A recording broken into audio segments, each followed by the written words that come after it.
തലയ്ക്ക് സ്ഥിരമില്ലാത്തൊരു പയ്യൻ. അവൻ എന്തെങ്കിലും അപകടം കാണിച്ച ആരുത്തരം പറയും? ഇതിന് എന്തെങ്കിലും ഒരു തീരുമാനം ഉണ്ടാകുന്നവരെ you are not suppose to step into this hospital. Doctor no comments. She is under suspension.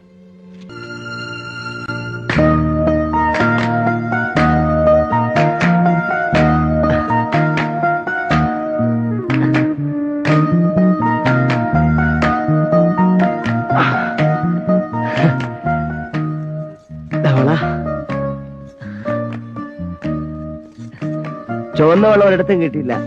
പിന്നെ വളയുള്ള കടയിൽ ചെന്നപ്പോ കൈ കാച്ചില്ല. പിന്നെ എടുത്തോണ്ടോടി.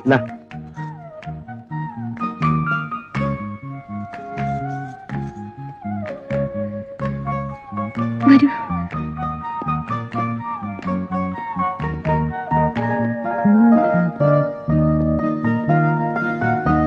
പോലീസ് വന്നാലേ ഞാൻ അവിടെ ഇല്ലെന്ന് പറയണേ. തലയ്ക്ക് സ്ഥിരമില്ലാത്തൊരു പയ്യൻ.